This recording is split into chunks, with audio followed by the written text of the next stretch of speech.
আমরা এখানে সুবিধা নেওয়ার জন্য আসিনি, আমরা এসেছি জনগণের অধিকার প্রোটেক্ট করার জন্য। কিন্তু শেষ মুহূর্তে এসে এই রাস্তাটাও সরকারি দল ভঙ্গ করেছে। তাহলে কোন জায়গা থেকে এই কলকারি নাড়ানো হয়? এইভাবে একটা গণতান্ত্রিক পার্লামেন্ট চলতে পারে না। তারা নিজেদের সাথেই নিজেরা তাদের কথা রক্ষা করেন নাই, জাতির সাথে রক্ষা করেন নাই। আপনাদের উপর থেকে বিশ্বাস উঠে গেছে, আর এটার প্রমাণ পাবেন, এই সামনেই প্রমাণ পাবেন। দেখেন এখনো সময় আছে, সবাইকে এক জায়গায় নিয়ে আসেন, মানুষের চাওয়া পাওয়া পূরণ করেন। সবচেয়ে বড় কথা, গণভোটের অধিকারটা দিতে হবে। 12 তারিখ, 13 তারিখ, 14 তারিখ কি হবে জানি না, তবে দেশের চারিদিকেই অস্থিরতা বাড়তেছে। পাসপোর্টের মেয়াদ বাড়ায় নেন, যাদের পাসপোর্ট হয় নাই তারা পাসপোর্টের আবেদন করে ফেলেন, কারণ বলা যায় না সবার জন্য ভারত থেকে হেলিকপ্টার পাঠাবে না, সবার জন্য দিল্লির ব্যবস্থা থাকবে না। আপনাদের নেতা আবার লন্ডনে চলে যাবে, আপনাদের কি হবে? 1.5 মাস না পেরোতেই কঠিন চাপের মুখে বিএনপি সরকার। চারদিকে নানান সংকট, দেশ চালাতে হিমশিম খাচ্ছে তারেক জিয়া, পারছে না, চলছে না। রাষ্ট্রমন্ত্রী সালাউদ্দিন আহমেদ কিন্তু স্বরাষ্ট্রমন্ত্রী হয়েছেন, তিনি তো দীর্ঘদিন গুম ছিলেন। তিনি যদি আদতেও সত্যিই যদি গুম হয়ে থাকতেন, তাহলে গুম কমিশন কেন বাদ দেওয়া হলো? নাকি তাকেও ওইখানে নিয়ে এইভাবে প্রশিক্ষণ দেওয়া হয়েছে? এই প্রশ্ন এখন জনমনে ঘুরপাক খাচ্ছে। তাদের প্রভুদের ইচ্ছা তারা এখানে বাস্তবায়ন করছে। আসসালামু আলাইকুম দর্শক, যে যেখানে আছেন আশা করি ভালো আছেন। দর্শক, বাংলাদেশের মধ্যে ঘটে যাওয়া ঘটনাবলীর মধ্যে থেকে খুবই গুরুত্বপূর্ণ কিছু ভিডিও নিয়ে হাজির হয়েছে, যার কিছু দর্শক বিশেষ আপনারা ইতিমধ্যেই ভিডিওর শুরুতেই দেখেছেন। দর্শক দেখেই বুঝতে পারছেন আজকের এই নিউজটা আপনাদের জন্য কতটা গুরুত্বপূর্ণ এবং চমকপ্রদ হতে যাচ্ছে। দর্শক, চলুন কথা না মূল ভিডিওতে নিয়ে যাই। তার আগে বলবো, যারা এখনো আমাদের এই চ্যানেলটি সাবস্ক্রাইব করেন, এই প্রতিনিয়ত আপডেট গরম গরম খবর পেতে অবশ্যই আমাদের এই চ্যানেলটি সাবস্ক্রাইব করে বেল বাটনটি বাজিয়ে দেবেন। যারা ইতিমধ্যে সাবস্ক্রাইব করে দিয়েছেন তাদেরকে অসংখ্য ধন্যবাদ। দর্শক, চলুন একটি লাইক দিয়ে সম্পূর্ণ ভিডিওটি আমরা মনোযোগ সহকারে দেখে আসি। ফেসবুকে কিছু লেখার কারণে গ্রেপ্তার করা হয়েছিল সাউদা বিনতে সুমিকে। তার লেখার ভিতরে সরকারের সমালোচনা ছিল।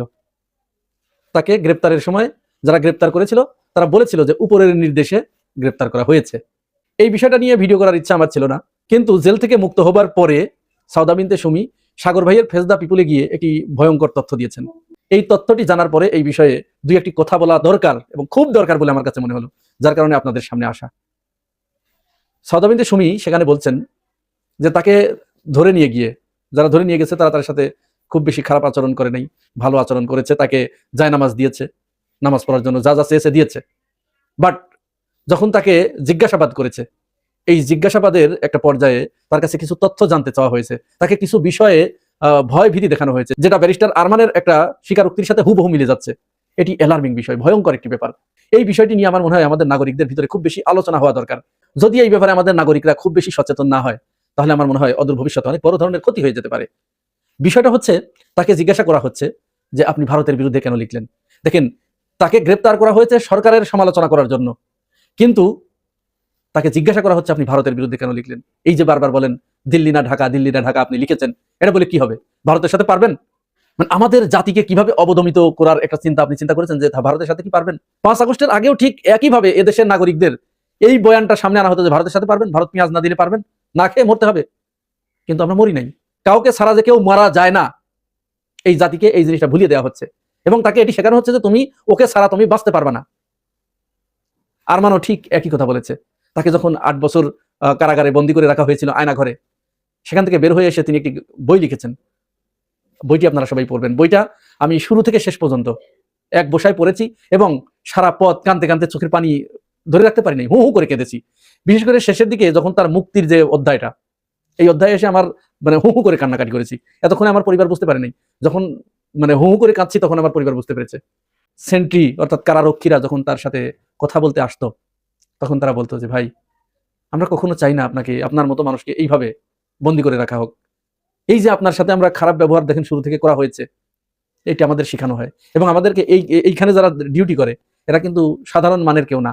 এখানে ডিউটি করার আগে, এখানে পোস্টিং হবার আগে তাদেরকে ভারতে একটি ট্রেনিং এর ব্যবস্থা করা হয়। সেই ট্রেনিং এ তাদেরকে শেখানো হয় কিভাবে গুম করতে হবে। এমনকি গুম করার সময়, অপহরণের সময় যদি কোনো শিশু, কোনো নারী, কোনো বৃদ্ধ, যেই হোক, যদি কেউ দেখে ফেলে তাহলে তাকেও সাথে করে আনতে হবে, তুলে আনতে হবে, কোনো প্রমাণ রাখা যাবে না।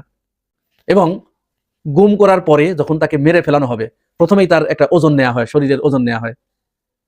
এরপরে তার পেট কেটে পেটের ভিতর থেকে নাড়ি ভুঁড়ি সবকিছু বের করে দিয়ে তার শরীরের সমপরিমাণ ওজনের ইট বেঁধে তাকে এখন ওই বরিশালের ওইদিকে ফেলে দেওয়া হয়। আগে শীতলক্ষায় ফেলে দেওয়া হতো। এই কথোপকথনটা কিন্তু কারারক্ষীদের সাথে আরমানের, এইভাবে তারা বলছে, তাকে বর্ণনা করছে। বলছে আগে শীতলক্ষায় ফেলা হতো, শীতলক্ষায় এখন পানি কমে গেছে। 7 মার্ডারের পরে নারায়ণগঞ্জে যে 7 মার্ডার হলো, লাশ ভেসে উঠেছিল, যার কারণে সবকিছু ধরা পড়ে গেল। ওই থেকে আর এখন এখানে ফেলা হয় না, এখন লাশ নিয়ে যাওয়া হয় বরিশালের ওইদিকে, এবং ওইদিকে ফেললে আর কোনো লাশ পাওয়া না গেলে তো আর কোনো কিছুই প্রমাণ হলো না। লাশের সাথে শরীরের ওজনের সমান ইট বেঁধে তাকে বরিশালের ওই নদীতে ফেলে দেওয়া হয়, সেখানে অনেক বড় নদী, পানি বেশি। আরমান তখন প্রশ্ন করেছে, তাহলে আপনারা এই দায়িত্ব পালন করেন কেন? এই যে আপনারা বলেন যে আমরা বাধ্য হয়ে হুকুমের গোলাম, এইটা কেন করেন? তখন বলছে, ভাই এইটা আর এক কাহিনী, এখানে আসা যায়, এখান থেকে বের হওয়া যায় না। অনেক অফিসার যারা এখানে দায়িত্ব পালন করে, তারা এখানে আসার পরে এই যে অমানবিক নির্যাতন, এবং এখানে যে ভারতীয় কর্মকর্তারা আছে, তারা যা হুকুম করবে সেইটা এখানে পালন করতে হবে। কেউ যদি চায় যে আমি এখান থেকে রিজাইন দেবো, এই সুযোগ তার নাই, তাকে মেরে ফেলবে। এইখান থেকেই তার চাকরি শেষ করতে হবে। ভয়ঙ্কর কথা, চিন্তা করতে পেরেছেন?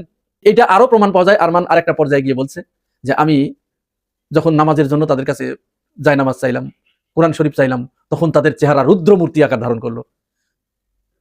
ঊর্ধ্বতন কর্মকর্তা আমাকে বলল, এই কথা যদি অন্য কেউ বলতো, এই কোরআন শরীফ এবং জায়নামাজ অন্য কেউ যদি চাইতো, তাকে মারতে মারতে মেরে ফেলতাম, কিন্তু আপনাকে তা করলাম না, হুঁশিয়ার করে দিচ্ছি, আর কোনোদিন এই কথা বলবেন না। অনেক বড় কাহিনী, লোমহর্ষক ঘটনা। একটা দেশের ভিতরে কি করে আর একটা দেশ এইভাবে নিয়ন্ত্রণ করে, এবং তাদেরকে নিজেদের জাতিকে শেখানো হয় যে নিজের ভাইকে, নিজের বন্ধুকে, নিজের আত্মীয়কে কিভাবে গুম করবেন, কিভাবে মেরে তাকে নদীতে লাশ ফেলে দেবেন এবং ডুবিয়ে দেবেন, ওই লাশ আর কোনোদিন খুঁজে পাওয়া যাবে না। এবং ওইখানে আয়না ঘরে তার ডিউটি হবার আগে, তার পোস্টিং হবার আগে তাকে অবশ্যই ভারত থেকে ট্রেনিং নিয়ে আসতে হবে। এই সেন্ট্রিরা বলেছে যে আপনারা তো আমাদেরকে এই প্রশিক্ষণ দিচ্ছেন, আমরা এইভাবে দায়িত্ব পালন করব, সরকার যখন পরিবর্তন হবে তখন কি হবে? এইখানে ভয়ঙ্কর একটা কথা তারা বলেছে এই কাজ আমরা 50 বছর ধরে করছি, কোনো চিন্তা নাই, এ দায়িত্ব আমাদের, কিচ্ছু হবে না। তার মানে কি? তার মানে যে সরকারি ক্ষমতায় আসুক তারা তাদেরকে এইভাবে কব্জা করে ফেলে, কিচ্ছু হবে না, তারা তাদের রাজত্ব এইভাবে কায়েম রেখেছে, তারা এইভাবে তাদের দায়িত্বগুলো পালন করে যাচ্ছে। সাউদার ক্ষেত্রেও ঠিক একই কথা শুনলাম, তাকে বলা হচ্ছে ভারতে কেন, ভারতের বিরুদ্ধে কেন, ভারতের সাথে পারবেন? সবচেয়ে বড় আশ্চর্য লাগে যে এখন তো বর্তমান স্বরাষ্ট্রমন্ত্রী সালাউদ্দিন আহমেদ, তিনি তো স্বরাষ্ট্রমন্ত্রী হয়েছেন, তিনি তো দীর্ঘদিন গুম ছিলেন। তিনি যদি আদতেও সত্যিই যদি গুম হয়ে থাকতেন, তাহলে গুম কমিশন কেন বাদ দেওয়া হলো? নাকি তাকেও ওইখানে নিয়ে এইভাবে প্রশিক্ষণ দেওয়া হয়েছে? এই প্রশ্ন এখন জনমনে ঘুরপাক খাচ্ছে। সুতরাং আপনি সরকারের বিরুদ্ধে সমালোচনা করলে আপনাকে কিছু নাও হতে পারে, কিন্তু ভারতের বিরুদ্ধে কথা বললেই এ দেশীয় যারা তুলে নিয়ে যাচ্ছে, তারা কিন্তু এ দেশীয়। শুধু তাদেরকে এইখানে বসানোর আগে ওইখানে নিয়ে গিয়ে একটা প্রশিক্ষণ দিয়ে দেওয়া হয়েছে, একটা চাবি মেরে দেওয়া হয়েছে, আর এই চাবিটা মেরে দেওয়ার কারণেই ঘুরঘুর করে ঘুরছে তারা এখানে এসে, তাদের প্রভুদের ইচ্ছা তারা এখানে বাস্তবায়ন করছে। এই ধরনেরই একটা ঘটনা ঘটেছে আমিনুলের ক্ষেত্রে, ক্রিকেটার আমিনুলের ক্ষেত্রে, বিসিবির যিনি সভাপতি, তার সাথেও ঠিক এই ঘটনাই ঘটেছে। কেন তাকে বাদ দেয়া হলো, এইখানেও একটা ভয়ঙ্কর তথ্য উঠে এসেছে। এই বিষয়টি নিয়ে আগামীকাল সকালে আপনারা ভিডিও পাবেন ইনশাআল্লাহ, সকাল 9টায়। ভালো থাকবেন, আল্লাহ হাফেজ। না, এত মন্ত্রী আছে, কেউ কি মিডিয়াকে জয় করতে পারছে? জনগণ কয়জনকে চিনে? আপনাকে যদি আমি প্রশ্ন করি, আপনি কয়জনের নাম বলতে পারবেন? পারবেন না। সবাইকে আমরা চিনি না, অনেক মন্ত্রী, কিন্তু আমরা চিনি কাকে? সালাউদ্দিন সাহেবকে, মির্জা ফখরুল সাহেবকে, আমির খসরু সাহেবকে। এইভাবে যদি হাতে গনি 4-5 জন, কিন্তু 1 নম্বরে কিন্তু সালাউদ্দিন সাহেব। উনি সবাই দৃষ্টি আকর্ষণ করছে, উনি মিডিয়ার দৃষ্টিও আকর্ষণ করছে, সবাই উনার দিকে তাকায় রয়েছে। এই যে জুলাই সনদপত্র নিয়ে, গণভোট নিয়ে এত কথা হইতাছে, মানুষের ক্ষোভ কিন্তু সালাউদ্দিন সাহেবের দিকে। সবাই মনে করতেছে সালাউদ্দিন সাহেব এটা রাজি হইতাছে না, একমাত্র লোক বাধা। প্রধানমন্ত্রীর দিকে কেউ কিন্তু আঙুল তুলতেছে না, কারণ উনি চুপ, বোবার শত্রু নাই। সবাই মনে করতেছে সালাউদ্দিন সাহেবই সবকিছু গুটি নাড়াচাড়া করে, ওই আকাশের ঘুড়ির নাটাই সুতা উনার হাতে, এটাই মনে করতেছে। আর এইটাই একটা টাইমে কাল হইয়া দাঁড়াইতে পারে, হইতে পারে। কারণ কি জানেন? ওই যে একটা জেলাস, হিংসা, সবাই মনে করতেছে, আপনার দলের এমপিরাও মনে করতেছে কি ভাই আমাদের কোনো যোগ্যতা নাই, আমরা কি কিছু বলতে পারি না, সবকিছু উনি বলবে। আবার এমনও প্রশ্ন দেখা দিছে, দেশের ওনার যে কাজটা করার কথা, মানে স্বরাষ্ট্রমন্ত্রীর যে কাজটা করার কথা, সেই কাজটা কি উনি করতেছে? দেশের আইন শৃঙ্খলার উন্নতি না কইরা উনি কেন সংবিধান নিয়ে এত কথা বলে? এরকম প্রশ্ন কিন্তু অলরেডি দেখা দিছে। এরপর আরেকটা ব্যাপার আছে, দেখেন, খেয়াল করলে আপনারা বুঝতে পারবেন, এই স্বরাষ্ট্রমন্ত্রীর পদটা ভাই একটু অন্যরকম। হ্যাঁ ভাই, এই স্বরাষ্ট্রমন্ত্রীর পদটা ভাই ভেরি ডেঞ্জারাস একটা পদ। খেয়াল করে দেখেন, এই পদে স্বরাষ্ট্রমন্ত্রী ছিল, এই যে যেমন প্রতিমন্ত্রী ছিল বাবর সাহেব, স্বরাষ্ট্র মন্ত্রণালয়ের প্রতিমন্ত্রী ছিল বাবর সাহেব। উনি দেখেন 16 বছর 17 বছর এই জেলখানাতে ছিল, ফাঁসির আসামি ছিল তো ভাই, ফাঁসির হুকুম হয়ে গেছিল। কেমন একটা ডেঞ্জারাস পদ। এই পদে দেখেন ওই যে আসাদুজ্জামান কামাল, উনিও কিন্তু এই পদে ছিল বহু বছর।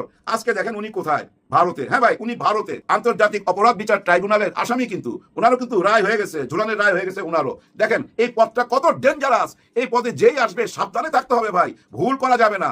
জনগণের মন বুঝতে হবে, জনগণ কি চায়, শুধু দলের লোক কি চায়, বা ডিপ স্টেট কি চায়, বা দলকে টিকায় রাখার জন্য কোন কোন দেশের সাথে বন্ধুত্ব করতে হবে, প্রথম কোন দেশে প্রতিনিধি পাঠাইতে হবে। যেমন খলিলুর রহমান সাহেব চলে গেছে ভারতে, এবং আমাদের মাননীয় প্রধানমন্ত্রীও যাবে ভারতে। কিন্তু পাবলিক সেন্টিমেন্ট কি, পাবলিক কি চায়, পাবলিকের মনের কথা কি আপনারা বুঝতে পারেন? জুলাই অভ্যুত্থানে যে সরকারের পতন হইলো, যারা এই দেশের 1400 মানুষকে শহীদ করলো, মা বাবার বুক খালি করলো, তারা এখন আশ্রয় নিছে ভারতে। শহীদ হাদির যে কিলার, সেও কিন্তু ভারতে। সবাই ভারতে। আমরা কিন্তু হাদির কিলারকে চাচ্ছি না, কিন্তু যাওয়া আশা করতেছি। আমরা কিন্তু হাদির কিলারকে নিয়ে কথা বলছি না, তাকে ফেরত আনার কোনো চেষ্টা আমাদের মধ্যে নাই। সংসদে এটা নিয়ে কোনো কথা নাই। খলিল সাহেব যে গেছে ওইখানে, এটা নিয়ে কি কোনো আলাপ আলোচনা হবে? ওনাদের আলাপ আলোচনা কি হবে এটা তো আমরা জানি কি হবে। শেখ হাসিনা নাই, শেখ হাসিনার টোটাল ব্যবস্থা, টোটাল রাজত্বটা আগের মতোই তো আছে। ওই রাজত্বটা এখন আপনাদের হাতে চলে গেছে। এই রাজত্ব টিকায় রাখার জন্য যা যা করণীয় তাই তো করবেন, তাই না? যার কারণে প্রায় 70% মানুষের গণভোটের অধিকার দিচ্ছেন না। হ্যাঁ, গণভোটের অধিকার দিচ্ছেন না। অনেক বিলই পাস করছেন, প্রায় 100খানিক বিল পাস হয়ে গেছে, কিন্তু মেইন জায়গাগুলা যেগুলো আপনাদের নোট অফ ডিসেন্ট দেওয়া ছিল, যেগুলোতে আপনাদের আপত্তি ছিল, সেগুলোর কোনো মীমাংসা হইতেছে না। প্রায় প্রতিদিনই ওয়াক আউট করতেছে বিরোধী দল।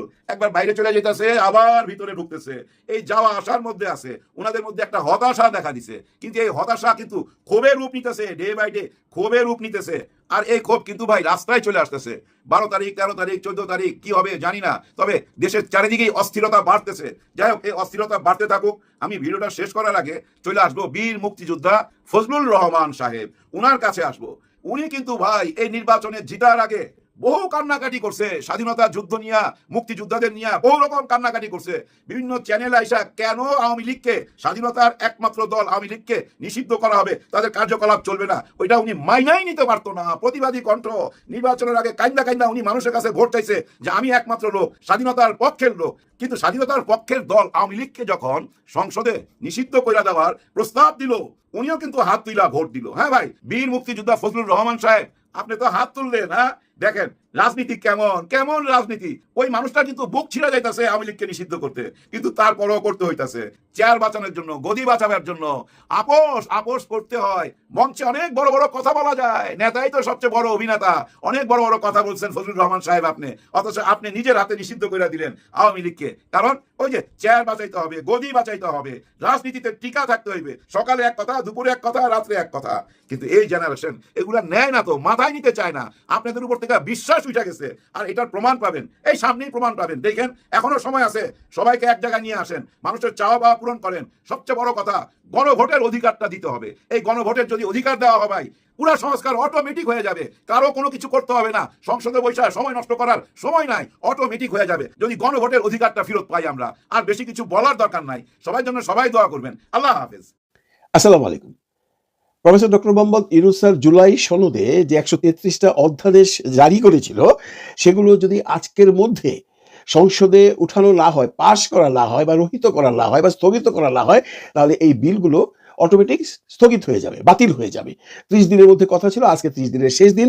আজকে 90টি বিল এখানে পাশ হয়েছে, এবং বেশ কিছু বিল বা অধ্যাদেশগুলো অলরেডি এর কার্যকারিতা হারিয়ে ফেলেছে। জুলাই সনদ জাতীয় বাস্তবায়নে গণভোট করার জন্য অন্তর্বর্তী সরকারের আমলে জারি করা গণভোট অধ্যাদেশ, গুম প্রতিরোধ করা অধ্যাদেশ, পুলিশ কমিশন গঠনের লক্ষ্যে জারি করা অধ্যাদেশ সহ 13টি অধ্যাদেশ নির্ধারিত সময়ের মধ্যে অনুমোদন বা অনুমোদন কোনোটাই করেননি জাতীয় সংসদ।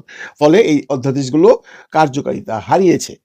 এর মধ্যে 90টি বিল অলরেডি পাস হয়ে গেছে, আর আপনারা জানেন এর আগেই 4টি বিল বাতিল করে দেওয়া হয়েছে। আজকে অনেক ঘটনা ঘটেছে। আজকে আপনারা দেখেছেন সংসদ ভবন থেকে জামাত ইসলাম এবং তার সমমনা দল এনসিপি সহ তার বিরোধী দলের সবাই ওয়াকআউট করেছেন মাগরিবের নামাজের পর। ওয়াকআউট করবার আগে জামাতের আমির সাহেব যে কারণটি দেখিয়েছেন সেটি হলো, আপনারা জানেন বন্ধুরা, যে সংসদে যে বিলগুলো পাশ করানো হয় সেগুলোর যে নথিপত্র সেগুলো আগেই সাংসদদের দিয়ে দেওয়া হয়। সাংসদরা তখন সেটা পড়ে যদি তার কোনো কিছু বলবার থাকে, পরিবর্তন করবার থাকে, তখন উনি সেটা মাননীয় স্পিকারের কাছে তোলেন।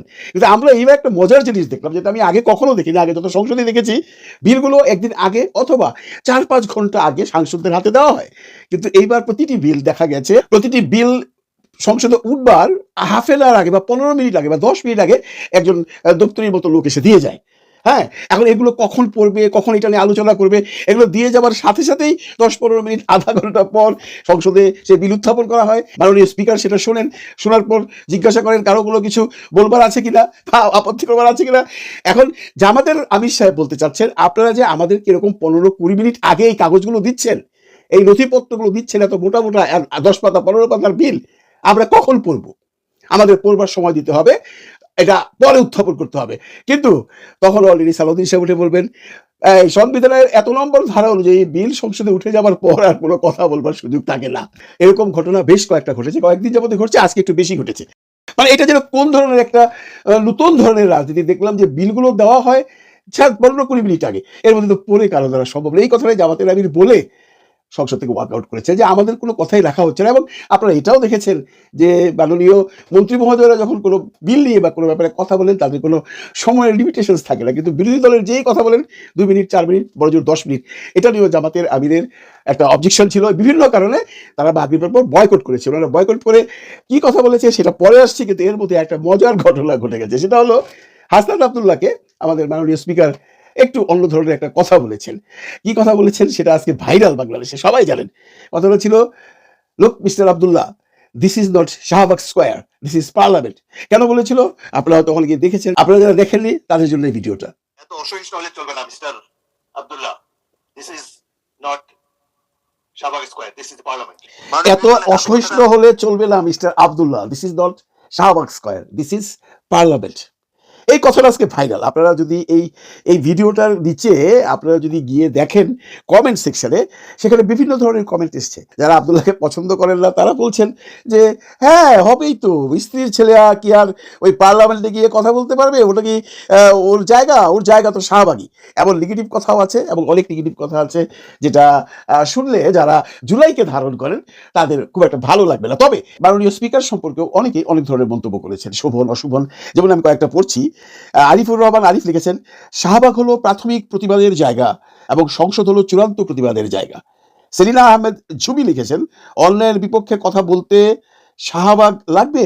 জুবায়ের আরফাত লিখেছেন, সংসদের চেয়ার মারামারি পর্যন্ত হয়, এটা সংসদ, এখানে বিরোধিতা চরম পর্যায়ে পৌঁছাতে হবে। এবং একটি কমেন্ট অনেকেই বলেছেন, মাননীয় স্পিকার মহোদয়, আজকে যদি শাহবাগে এই আব্দুল্লাহ অসহিষ্ণু না হতো তাহলে আপনি হয়তোবা এখানে আসতেন না। এমন কথা অনেকেই লিখেছেন এবং এমন কথা স্বীকার করেন আমাদের মাননীয় স্পিকারও। মাননীয় স্পিকারের একটি ভিডিও এর আগে ভাইরাল হয়েছে, আপনারা অনেকে হয়তো দেখেছেন। যারা দেখেননি তাদের জন্য ভিডিওটা দেখাচ্ছি, দেখেন।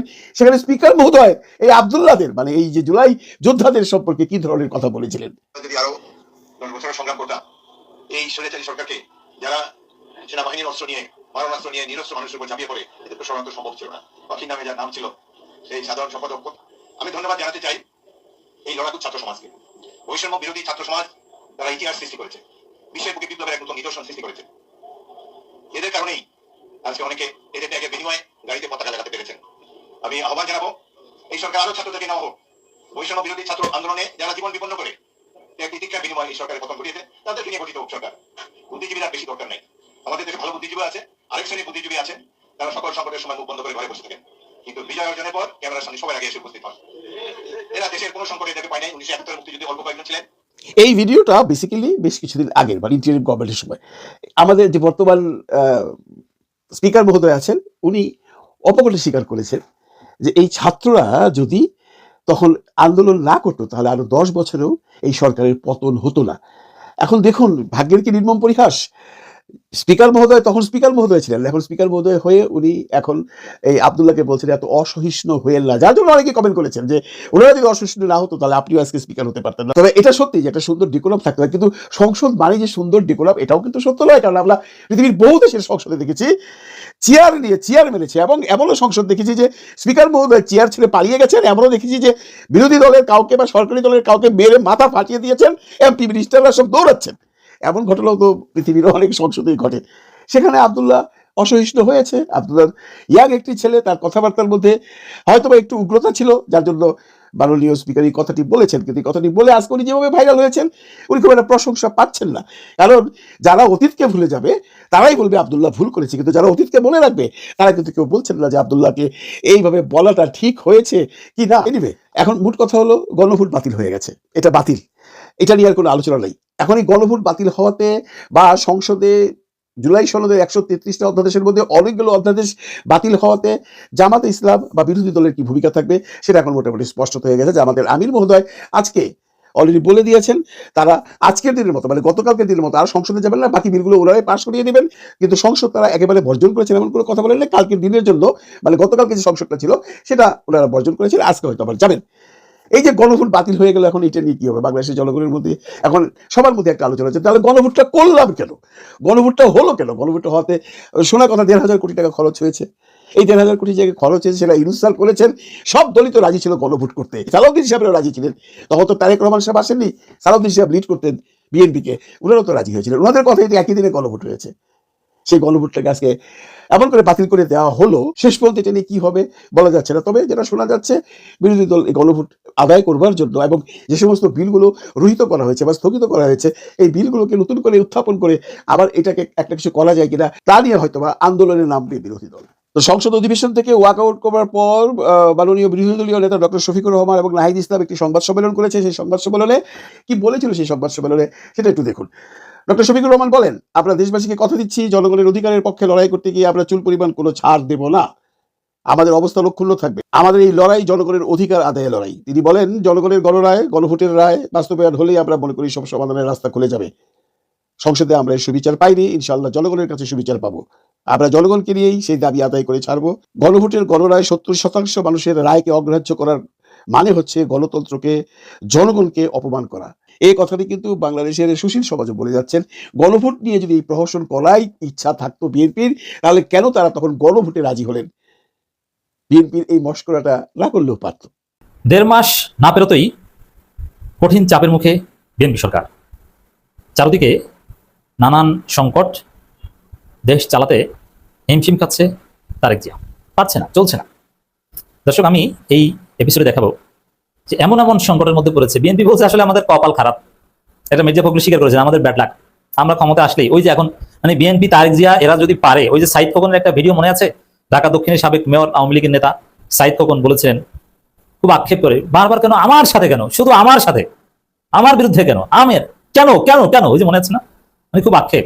শেখ হাসিনাও আর প্রোটেক্ট করছে না, ষড়যন্ত্র চারিদিকে, মেয়র গিরিও গেছে, তাপস মেয়র, এমপিও হয় না, মানে কি একটা অবস্থা, ধৈর্য হয়ে গেছেন সাইদ খোকন। এখন বারবার কেন কেন, তো বিএনপির অবস্থা হচ্ছে এখন এরকম যে ক্ষমতায় আসলো 1.5 মাস হতে না হতেই চারদিক থেকে ঝড় আর ঝড়।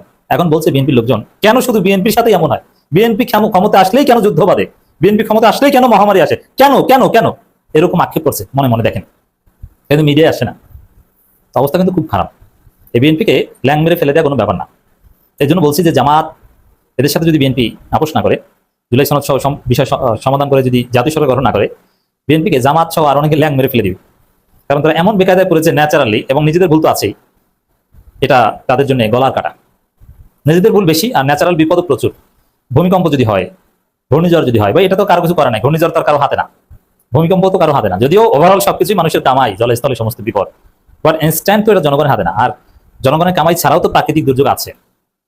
এই প্রাকৃতিক প্রতিশোধের মুখে পড়েছে বিএনপি, তাদের অতীতের কামাই, মাগুরার উপনির্বাচনের কামাই, 2001 থেকে 2006 সালে বাংলাদেশের ইতিহাস সবচেয়ে ভয়াবহ দুঃশাসন ছিল, সেই সময়ের কামাই।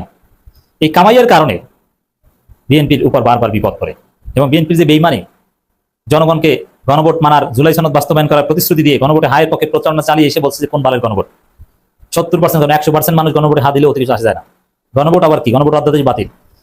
বিশেষ করে বিএনপির উপর আল্লাহর গজব করেছে এবং করবে এই গুম অধ্যাদেশ বাতিল করার কারণ। ইলিয়াস আলী, চৌধুরী আলম থেকে শুরু করে বিএনপির কত নেতা গুম হয়েছে, আর সেই বিএনপি এখন গুম অধ্যাদেশ বাতিল করছে। রাষ্ট্রীয় বাহিনীর গুম করার অধিকার আদায় করে নিচ্ছে, গুম করার অধিকার চাইছে, যে গুম রাষ্ট্রীয় বাহিনী করতেই পারে, কিন্তু তাদের কিছু করা যাবে না। গুমের চাইতে বড় নির্যাতন পৃথিবীতে আর নাই। হত্যা করার চাইতে বড় অপরাধ হচ্ছে গুম করা। আর সেই গুমকারীদের যে দীর্ঘশ্বাস এবং তাদের যে লানত বিএনপি সরকারের উপর, এটা বিএনপির উপর পড়বে এবং বিএনপি ধ্বংস হবে। আর সেই লানতেই হয়তো বা এই যে কেন কেন বিএনপি সরকার ক্ষমতা আসলেই বারবার তাদের সাথে এমনটা করে। দেখেন, একটা রিপোর্ট বিশ্লেষণ করছি। 1.5 মাস না বেরোতেই চাপের মুখে সরকার। কতটা চাপের মুখে পড়েছে, চারদিক থেকে কি ঘটেছে আপনি এখান থেকে দেখবেন যে কতটা ভয়াবহ পরিস্থিতি। সরকার গঠনের মাত্র 45 দিন, অর্থাৎ 1.5 মাসের মাথায় বাংলাদেশে নবনির্বাচিত গণতান্ত্রিক সরকার বেশ কয়েকটি বিষয় নিয়ে চরম চাপ ও সংকটে পড়েছে।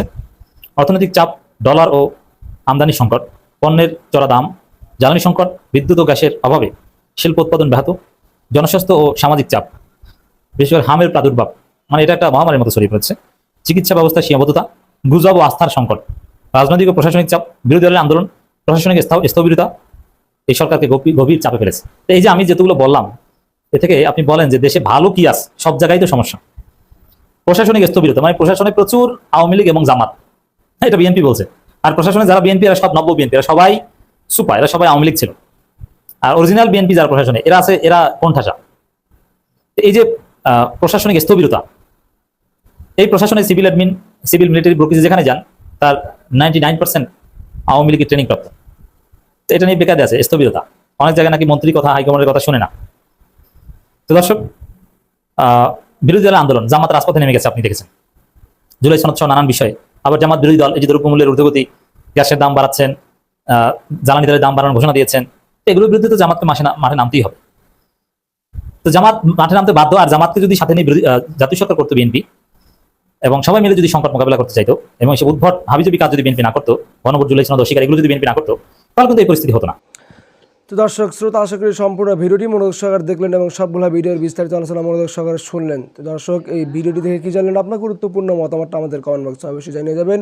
আর এরকম প্রতিনিয়ত আপডেট, গরম গরম খবর পেতে অবশ্যই আমাদের এই চ্যানেলটি সাবস্ক্রাইব করে রাখবেন। আর আজকের মতো এখানে বিদায় নিচ্ছি, দেখা হবে নতুন একটা ভিডিওতে।